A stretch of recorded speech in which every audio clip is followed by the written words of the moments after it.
Maybe you feel like you have a super powerful message, but you're lacking the confidence or charisma to spread it to the world. Fear of public speaking is so common. And normally the best advice is to picture them in their underwear.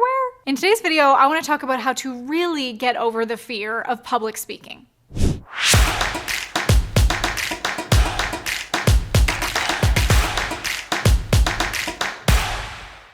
Hi, my name is Marley Jaxx. I am the CEO of Jaxx Productions, and I can tell you personally, I have had to overcome my fear of public speaking. In 2020, I was asked to speak at Funnel Hacking Live, which was a dream come true, but it was to an audience of 5,000 people. That's a lot of eyeballs. It was pretty intimidating, but it was also such a thrill to be able to share my message with that many people who are eager to hear it and to know how many lives I could change. So let's talk today about how you can get over your fear of public speaking. First, we're going to talk about the number one key to avoid nervousness when you're public speaking. I know this is something that so many of us face, but there's one thing that will help literally anyone to overcome this fear. Then I'm going to share with you my routine that I use before I'm speaking or before I'm filming. This is what gets me into the zone, ready to perform no matter how tired, stressed, or nervous I might feel. Then I'm going to show you how your attractive character, can help you to overcome your stage fright, just like it has for Beyonce, Marilyn Monroe, and many other performers. Let's first talk about how to not be nervous while public speaking. Well, that's what this whole video is about. So I'm going to give you several strategies that you can use, ones that I've used myself, even while preparing to speak in front of 5,000 people. The first thing is to be prepared and be patient. There's a quote I heard recently that practice with patience equals perfection.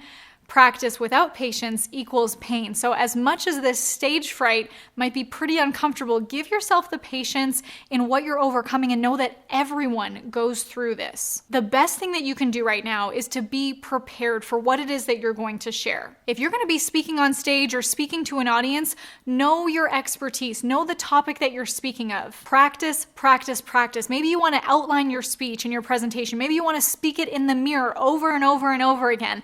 That's going to be really helpful for you, and that's something that I've utilized a lot too, so that not only could I get the words into my brain, but I could also get the facial expressions and how I'm going to show off my personality while speaking.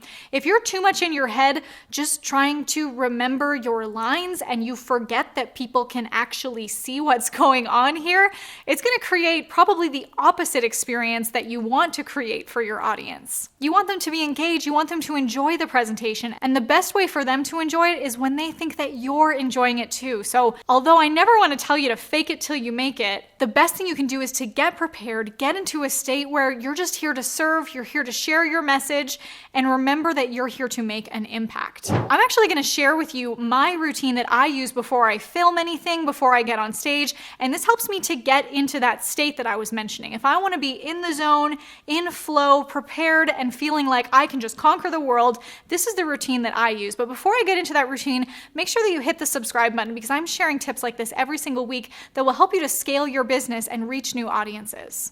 Having a pre-performance routine was one of the best things that I could implement to help me to get over my fear of public speaking or get through that stage fright. You might have heard this saying before about getting into state. Getting into state means getting into that state of flow or state of happiness or just state of being excited, serious. It's a positive energy that you want to exude in your performance.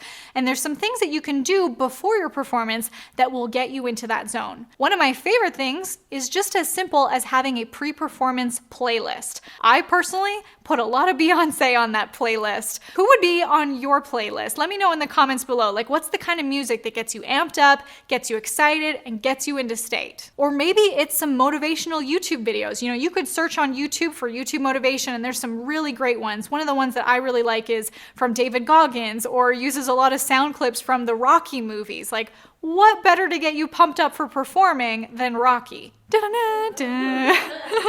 Another thing that helps me so much is before I get on that stage or before I hit record on that camera, I will create a mental image of who exactly I'm speaking to. And if you think of speaking to a whole audience, that might be really overwhelming. But if you think of the individual in that audience that you're really speaking to, that can be really motivating and really inspiring. Maybe you think of your best friend. Maybe you think of your mom. Maybe you think of your favorite client that just loves you and gushes over you. Isn't that that pretty motivating to think of someone that just wholeheartedly supports you and is really fulfilling to speak to? If you can have that visual in your mind before you start speaking, that can really give you the comfort in speaking and sharing your message too. Not only is having that mental image of that enthusiastic person helpful for getting you into state, it's also so helpful in giving you purpose into what you're speaking about. Imagine if you're sharing this content, whatever your message is, that you know is going to change someone's life. It can kind of put you into that frame of mind that this is your moral obligation to get up on that stage and share your message because you know that the people who hear it are going to be better off for having heard it. When you're thinking about someone else, it can help take the pressure off of you, that you're not thinking so much of yourself or your fear. You're thinking about the people that you're going to help, the people that you're going to impact and transform. And the last thing that I do as part of my pre-performance routine is I actually have a mental cue, like this image in my mind that I imagine turning on this light switch. And I imagine energy coming up through my feet, all the way through my body. And in my mind, I say, it's showtime. Try it out yourself. Have a cue in your mind. Have like that saying or that visual. Let me know how it feels. When I use that cue and tell myself that it's showtime, it's almost like it fuels me and allows me to step into who I am as an attractive character. Now, when I say attractive character, that doesn't mean that you're becoming someone that you're not. It means that you're taking all of your best qualities and turning the volume on it. It's about being you louder. Let me ask you a question. Do you know who Sasha Fierce is? Do you know who Beyonce is? Well, guess what? They are one and the same. Sasha Fierce is Beyonce's alter ego name that she puts on the energy of Sasha Fierce before she steps on that stage and becomes the fierce female performer that we see today. And again, it's not that she's gonna fake it till she makes it, it's that she is embodying that energy that when she steps onto that stage, she puts on that persona and shakes her booty and becomes the performer that we love to watch. So if you need to create an alter ego in your mind, give it a name, use it. That could be a huge help to you. Did you know Marilyn Monroe, you know, the Hollywood beauty icon, she used Marilyn Monroe as her alter ego. Now, there's this story of Marilyn Monroe that she would go into public and she could decide if she wanted to be Norma Jean or Marilyn. There's the story of her in Grand Central Station with her photographer, and no one notices her. She says to her photographer, "Do you want to see her?" And with a change in her body language, she fluffs up her hair a little bit, she becomes her. And moments later is engulfed by fans who didn't even notice her a few minutes before. What changed? All she had to do was decide. I know you can do it. I can't wait to see more of your content. That's some of the things that I create with my clients is I help them to build a content machine and a cash flow system that's going to build their business to 6, 7, even 8 figures. We have clients making 8 figures of revenue using these strategies. And I've actually created the blueprint for you that you can utilize in your business. If you click the link below, I'm going to give you access to my infinite cash flow blueprint today.